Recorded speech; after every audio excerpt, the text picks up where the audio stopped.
Now, we're just weeks away from a crucial election in Edo State, an election that will determine the trajectory of the people of Edo State for the next 4 years, with many issues on the table, making it a very, very important election. But now, currently there are three frontline candidates: the Olumide Akpata of the Labour Party, Aso Ighodalo of the PDP, and of course Monday Okpebholo of the APC. One thing that I have spoken about in the past is this seeming method of operation where the handlers of former President Buhari and current President Bola Tinubu thought it was wise back then and even now to somehow shield their principal from media scrutiny. President Buhari back then ran 8 years with barely any media chats or press interviews to answer burning questions about where he was taking Nigeria. Our current president seems to be following the exact same script. Since he became president, he has also barely granted any media chats or made himself available to be interviewed by journalists. Now, in a sane society, this should be a very red flag, and history has shown that it never ends well. Now, one of the candidates for the Edo State election seems to be running his whole campaign through third-party voices, having other people go to radio and television interviews to speak on his behalf. Even though he has been invited more than a few times, he just somehow has not been able to get himself to honor any of these interviews to share with the wider public, but most importantly with the people of Edo State, his good plans for the state if elected as governor. He seems to be running away from the media. One of the main things that will connect him with the people, the media, one of the main things that will connect him with the people that he claims to want to serve. Now, to be clear, interviews, public conversations, engagements, media chat, these are not just formalities. They are the foundation of any healthy democracy, because not only does it give the people a chance to hear you break down your plans bit by bit for them, it also shows that you value the people whose votes you seek and you are open to public scrutiny as a leader. But this candidate, the one who wants to lead and continues to avoid every opportunity to speak directly to the people or to be interviewed, and I think it's very, very strange.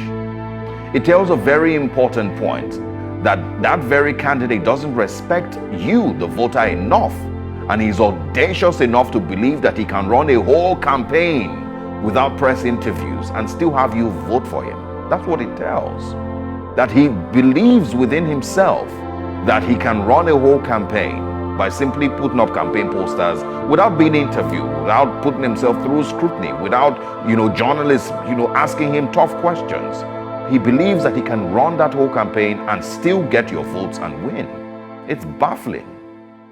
Because how else does he hope to earn the trust of Edo people without speaking to them, without answering tough questions? I have always argued that a person who doesn't make himself available for media chats or scrutiny doesn't deserve one single vote, because he or she hasn't shown that they are open to being held accountable or knowledgeable enough about their plans. Elections are beyond just promises or campaign posters or speeches at those mega rallies.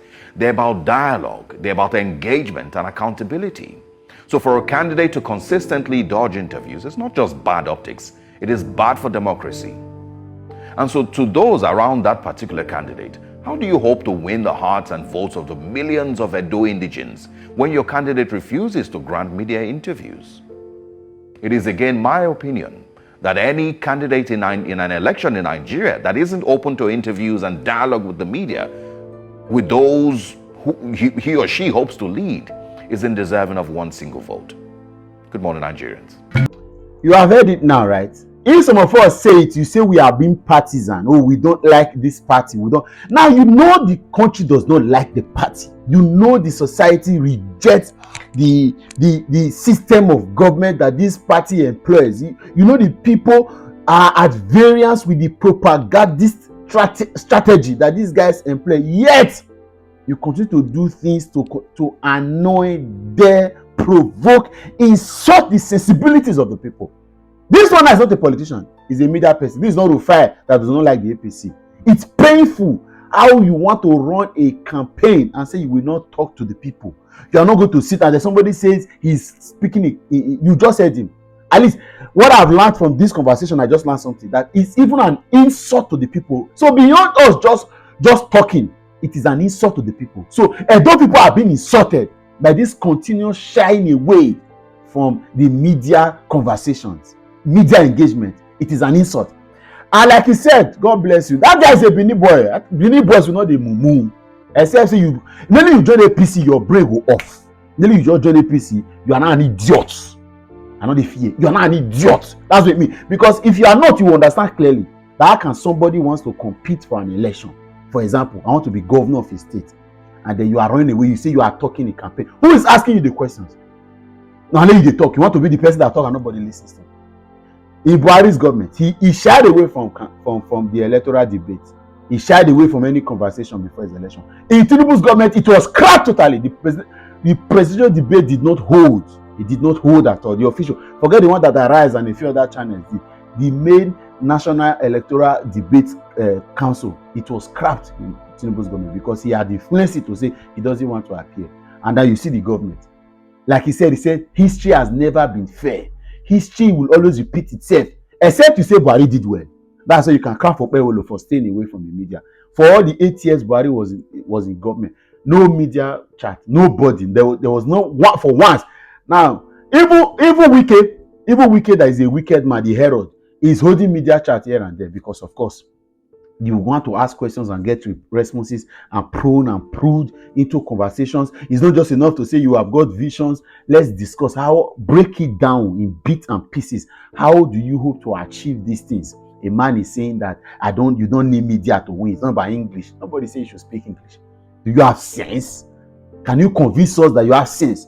If this man stands before a newscaster, say even arrange to have somebody come to even interview. Let it be somebody that is your friend. Let have a prompt about all the questions. Know all the things. At least let's have conversation. They are shining away, and then you heard it. Of all the people that have failed this country, there were people that stayed away from conversations like this. And history has never been fair to us as a people. Now you want us to get into that kind of dilemma.